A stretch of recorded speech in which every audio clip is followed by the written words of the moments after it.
14 और 15 दिसंबर को पूरे देश में सीटीईटी के एग्जाम होने हैं। ऐसे में बच्चों के बीच सीटीईटी के एग्जाम को अच्छे मार्क्स के साथ निकालने का मानसिक दबाव बना रहता है। माता पिता के साथ साथ बच्चे भी चाहते हैं कि एग्जाम में मार्क्स अच्छे आए।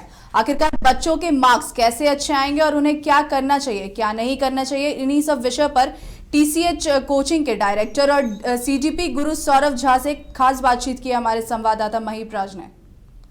इस समय हम मौजूद हैं टीसीएच कोचिंग सेंटर में और हमारे साथ सीडीपी गुरु और डायरेक्टर जो टीसीएच के हैं सौरभ सर, आइए उनसे जानते हैं। सौरभ सर, 14 दिसंबर से है जो सीटेट की एग्जामिनेशन शुरू हो रही है, उसको लेकर बच्चों को क्या कहिएगा, क्योंकि बच्चों के बीच इस समय जो है कौतूहल का विषय बना रहता है कि एग्जाम में कौन कौन से क्वेश्चन आएंगे, कैसी तैयारियां की जानी चाहिए। सबसे पहले नमस्कार एवं न्यूज बाइस्कोप को धन्यवाद। जैसा कि आपने पूछा कि सीटेट की जो एग्जामिनेशन आ रही है 14 और 15 दिसंबर को, और उसके लिए कैसे तैयारी करें, लास्ट मोमेंट में बच्चों के बीच काफ़ी द्वंद्व रहता है कि किस तरह के प्रश्न आएंगे। मैं आपको सबसे पहले बहुत सिंपल तरीके से एक बात क्लियर करना चाहता हूं कि अब जो सीटेट एग्ज़ाम का पैटर्न है वो अब पहले ऐसा नहीं है कि एकदम क्वेश्चन आया और आपने उसका आंसर दे दिया। वन लाइनर क्वेश्चन नहीं आता है। अब जो भी प्रश्न आते हैं सीटेट एग्जाम में वो मैक्सिमम कॉन्सेप्ट बेस्ड आते हैं। तो बच्चों को जिन्होंने जहाँ भी स्टडी किया हो, यदि उन्होंने नोट्स को बहुत अच्छे से पढ़ा होगा, जो भी टीचर उनको नोट्स दिए होंगे या फिर जहाँ से भी उन्होंने पढ़ाई किया होगा, उनके नोट्स यदि क्लियर हैं तो उनको किसी भी तरह की परेशानी नहीं आएगी।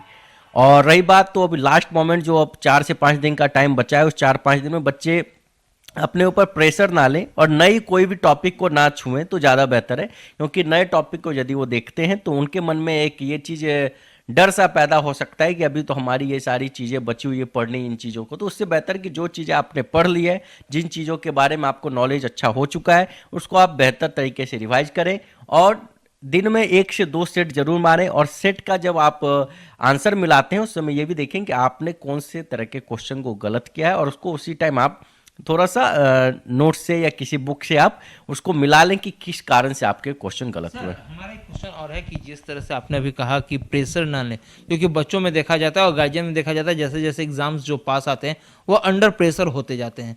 तो उनसे रिलैक्सेशन के लिए कि और जो उन्होंने याद किया है एंड टाइम पर एग्जामिनेशन सेंटर में ना भूलें, उसके लिए आप उनको क्या सलाह देंगे?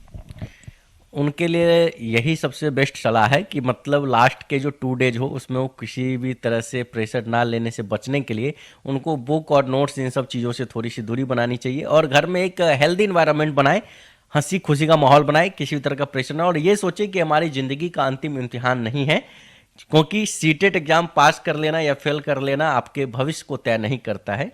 हो सकता है कुछ बेहतर आपके लिए हो, लेकिन आपको इन चीज़ों से बचना है तो आपको थोड़ा सा इन चीज़ों के डिप्रेशन में ना जाए। इन चीज़ों से बचने के लिए आपको थोड़ा सा माहौल बदलना होगा।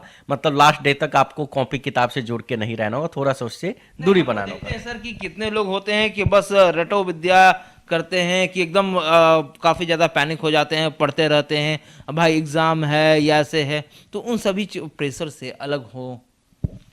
यदि कोई कंटिन्यू स्टडी किया है, ग्रेजुअली वो डेली ही अपना एक टाइम टेबल बनाया, उसके अकॉर्डिंग यदि उसने पढ़ाई किया है तो उसको लास्ट मोमेंट में पैनिक होने की कोई नौबत ही नहीं आएगी। हमारे यहाँ लगभग 700 से 800 के बीच में स्टूडेंट इस बार सीटेट की तैयारी कर रहे हैं और मैं अपने यहाँ के बच्चों को देख रहा हूँ कि 90% से ज़्यादा स्टूडेंट ऐसे हैं जो पूरा रिलैक्स मूड में है। उनको मालूम है कि हमारा तो होना ही है और उनकी जो तैयारी है या उनका जो लेवल, जिस लेवल से उनको तैयार किया गया हमारे टीचर के द्वारा और मेरे द्वारा, वो हमको एक पूर्ण विश्वास है कि वो लोग पूरा फ्री हैं मेंटली, कोई उनके ऊपर प्रेशर नहीं है।